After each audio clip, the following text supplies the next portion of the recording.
So, we're here at IKEA and itatry namin yung different food nila. So, let's go!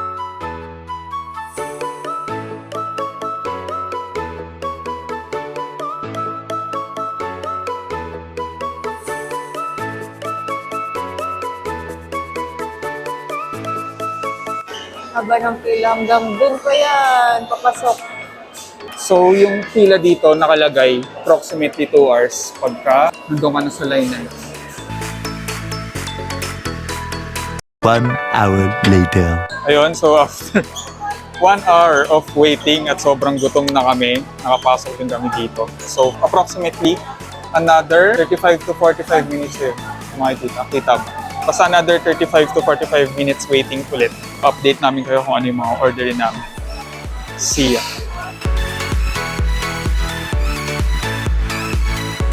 One eternity later.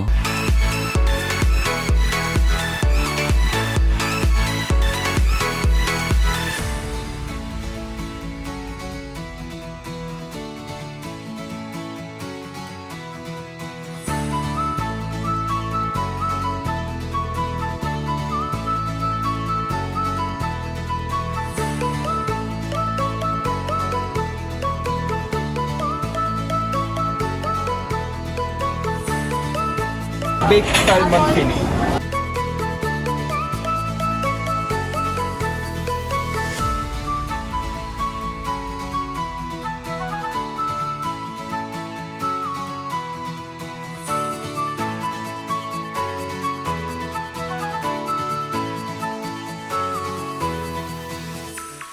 Andito tayo sa drinking station nila.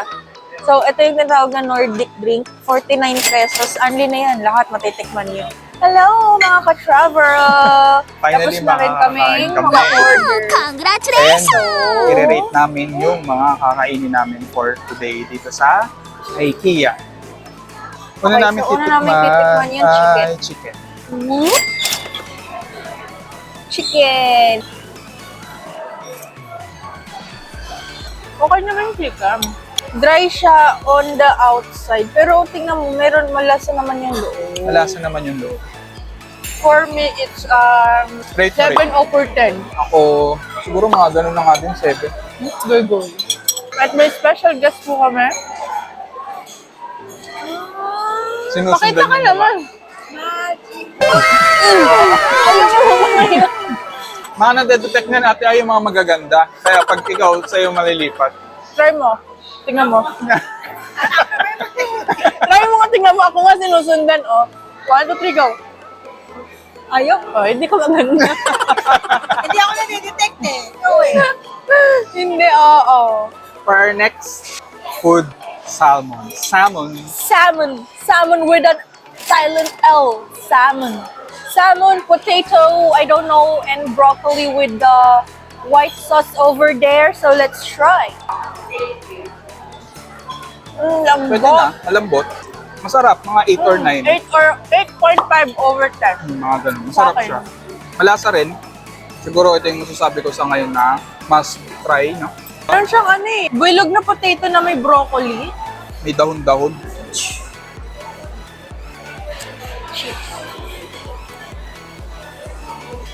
Ayoko yung lasa ng dahon, pero masarap yung potato.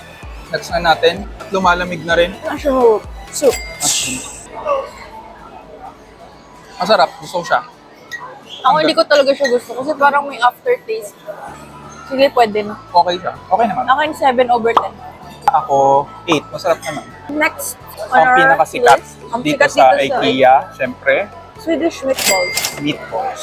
Meron tong meatballs, broccoli, mashed potato, tsaka yung raspberry sauce.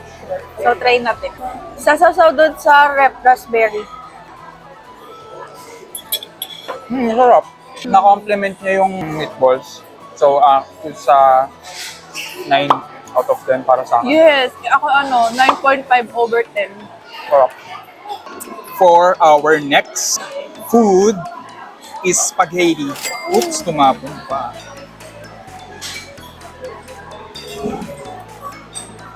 Abang. 4 or 5. Anong lasa? Para may aftertaste pa. Ayoko nito, 3/10. Hindi siya kasi, Sarap. hindi siya Pinoy eh. Hindi Filipino style eh. Di ba pag Filipino style matamis. Ito hindi, matabang na Mushroom. asim. Bagay, yun naman talaga yung original recipe ng spaghetti. At ang bagay dyan, siyempre, garlic bread na matigas. Init mo? Okay na. Oh, diba? Tikim.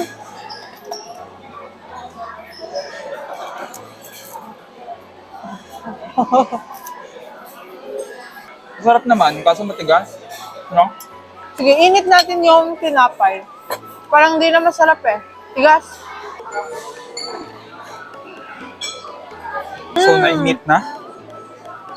At bumango siya, lalo yung croissant. Croissant.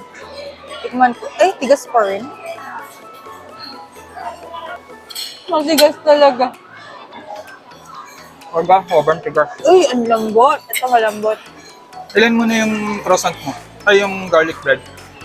4? 5? 3/10. Well, 4 ako. Mas generous ako magbigay. Masarap. Malambot. Mga 7? 6/10. 7 ako. Laging +1 talaga. Nakalimutan na namin yung spring rolls. Ito muna yung next namin. Kanina pa ito nakababad sa suka eh. Yung Tagalog, lumpiang sariwa. Hindi lumpiang toge. Toge.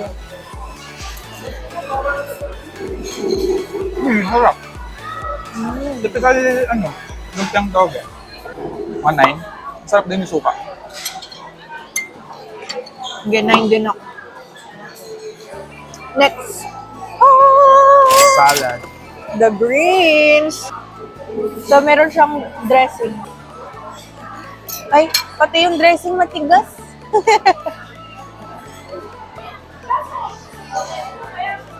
Puro lettuce, tsaka dalawang cherry tomatoes. In 3, 2, 1. Typical. Typical din. Sarap yung Caesar dressing. Sincere ba yun? Ewan ko. Pero Sarap parang yung dressing. Matamis na maasim. on to our next. Patapos na. Walaan nyo, ano to? Banana Q! Rating. 8/10. Price Mas forever. kalasa niya yung SNR. Ano, ano? Mas kalasa niya yung SNR. Oo ba yung ketchup? Tapos na parang iniisip ko parang may something. So, kung gusto niya SNR fries, sa McDo, mas malapit yung lasa niya sa SNR. Tama. So, for our finale, sabay-sabay na natin tikman. Okay. Number 1. Carrot cake. Chocolate cake. Apple pie. Let's Ano go. una natin titikman? Siyempre, bias ko chocolate. Apple pie. Ang sarap. Sarap. Parang may cinnamon. 9.5/10. Sarap. Dahil sige, 10/10. Sarap dito. Malalasahan mo yung cinnamon. Alam mo yung apple pie ng McDo? Oo. Mas masarap yun. Masarap to. May apple, may cinnamon, may raspberry ito. Sarap. Ilang beses ko na sinabi sarap. Basta masarap. Sa akin, mga 9. Next tip. Carrot cake. Cute kasi halata mong carrot cake dahil may carrot. Tsaka, ayun, may kita may mga carrot bits ko.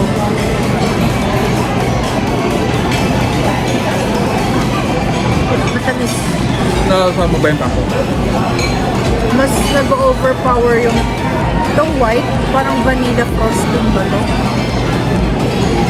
Pero, Wala akong malasahang carrot. Matamis. parang mas malapit nga siya sa lasa ng banana cake. Okay naman, siguro kung i-rate ko to 8 out of 10. Tamis eh. Pero ako siguro mga 7/10. Last but not the least. Malaki yung mata ko. Chocolate cake! Ang gustong-gusto ni Earl.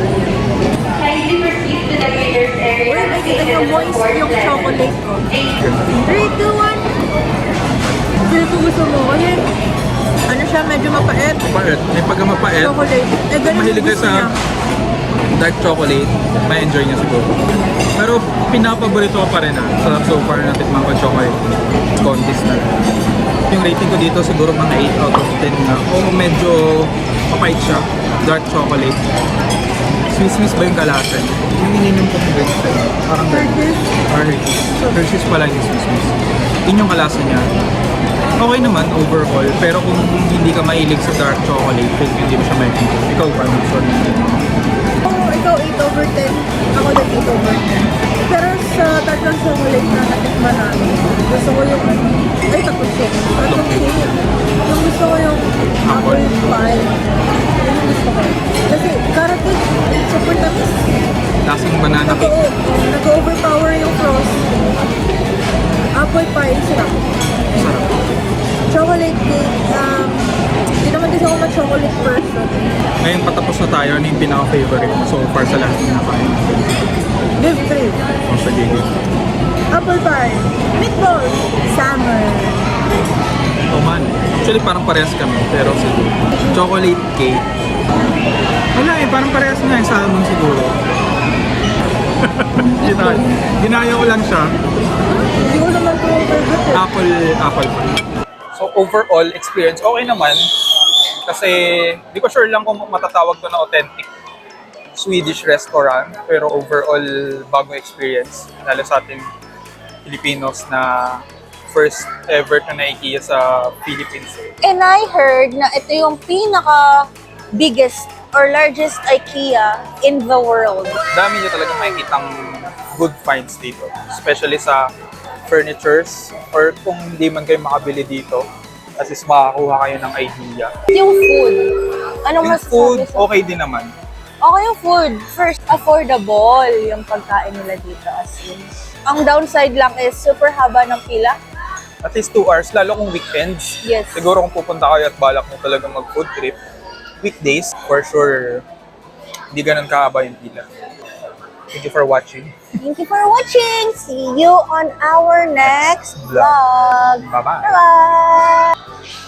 IKEA token para sa IKEA soft-serve ice cream.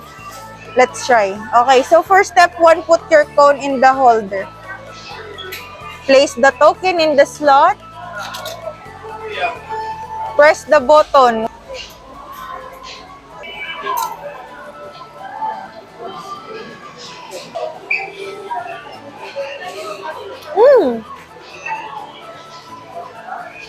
Ibang klaseng ice cream. Hindi matamis. Sarap, kakaiba. Sarap, no? Kakaiba siya. Kakaiba yung ice cream. Hindi siya masyadong matamis. Hindi rin siya gaanong milky, parang may ibang lasa siya. Parang may nut nor ewan. Basta kakaiba eh. Almond, no? Parang almond. 10 pesos lang. Sarap. Sarap. Ayun, so lumamon na naman kami after bumili ng Hindi pa plato. pala last yung kanina. Hindi pa pala babay yun. Pero ito na yung huling babay. Kasi pagbaba mo ng second floor ba yun? Meron ulit itong Swedish bistro. So, trinay namin yung ice cream and empanada. Ice cream for 10 pesos, empanada for 35 pesos. Sobrang sarap ng ice cream. That's all for today and tonight. Thank you for watching. Bye-bye! Thank you for watching.